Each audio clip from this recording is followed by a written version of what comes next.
All right, so we're back and we're still talking about realtors, our good friends, right? What we're gonna do on this video is we're gonna talk about two things. We're gonna talk about a realtor that can help you buy and a realtor that can help you sell. And in some instances, they're gonna be the same people. So in the previous videos, I talked a little bit about this stuff, but who is the best person to bring you deals and who's the best person to sell it sometimes can be the same person, but it often isn't.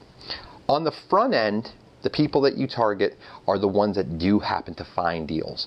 As I've mentioned to you before, in a lot of instances, this is people who work for the discount brokerage houses or people that have direct relationships with banks. Now, if they are a talent on the front end at finding and a talent on the back end at selling, and that is very rare, then you can meld those two skills together. But your pitch to someone who's going to bring you deals is slightly different than someone who's going to sell your deals. So let me help you with this. On the acquisition side, here's what we offer, and this is what you offer. You might not know it yet. You offer the ability to look at a house, make an offer quickly, and to close on it in a quick fashion. Now, what we don't offer on that side is usually the absolute highest price because it just doesn't work. If you pay too much for the house, you're not going to be in business very long. But to a realtor, as they start building a seller's base and they start looking at properties, they're going to think of you and say, hey, call so-and-so because they're really good at a house like this. Like it's got a bad roof or it's got mold or it's got 100 little problems with it that are going to freak out the general market. The other thing that's fantastic is in even the hottest markets, there's properties that are on the market for long periods of time. Like literally, I did a research a couple of weeks ago for a presentation I was doing, and in the hottest point of real estate markets, the days on market was higher on average than it is now. Like 2005, 2006 when the market was super hot. So what does that mean? There's always properties that are on the market that are either overpriced or absolutely gross that no one wants to buy. Those are the ones that you want to target, and you want to find the people who can help you find those leads. We're going to talk in the next video about specific keywords to look for on this side. Second is who can market it. Now, the person who knows how to network and find deals often isn't the person who knows how to market and stage. What we do on the back end is we generate a lot of the leads and then we give it to specific people. We are in two separate markets. We have 2 salespeople in our Charlottesville market. We have 3 salespeople in this market. And they're all slightly different. They all have different skills, but they're all really good at marketing on the back end. Of the 3 realtors we work with on the most in this marketplace in Richmond, one of them also helps us find deals. He's that rarity. The other 2 are just really, really, really good at selling them. So what constitutes a good sales agent? It's going to depend on your property, okay? If you have a low-end, first-time home buyer property, it's going to appeal to a very specific buyer with a very specific wants and needs set, and it's usually going to be loan derived, okay? The loan's going to steer the process. It needs to be nice, but the finishes are a little lower. That's pretty easy. It's put it in the MLS, get good pictures, make it look nice when they get there. Almost any realtor can sell it.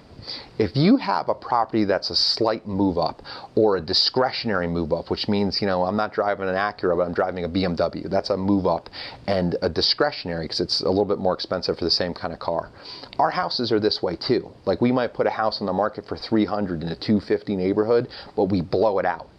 A very specific realtor is going to sell that for us. Now, the discount guys on the acquisition side, that person usually works at a very niche real estate sales center, or they work at something that has like fine properties after it.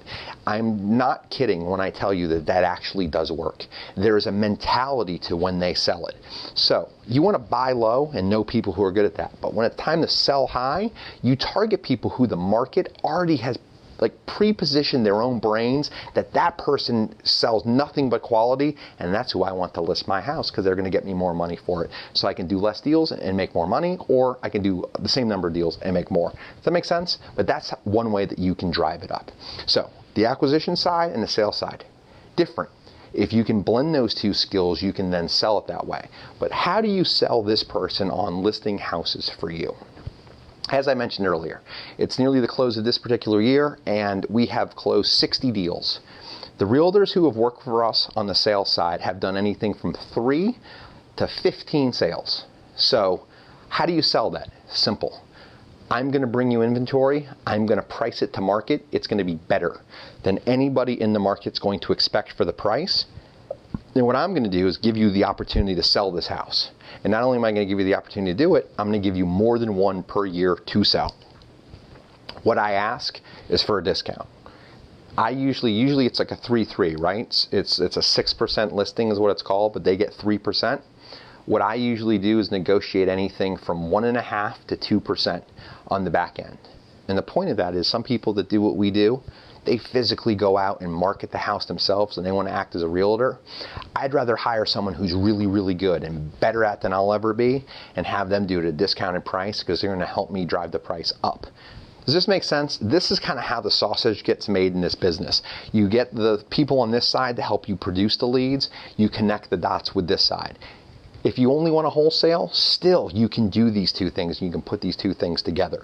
The people that I mentioned over here that don't bring me a lot of deals but are the high-enders, they have clients like me. So if you do find some of these people on the high end, you can still connect the dots and make money in the middle.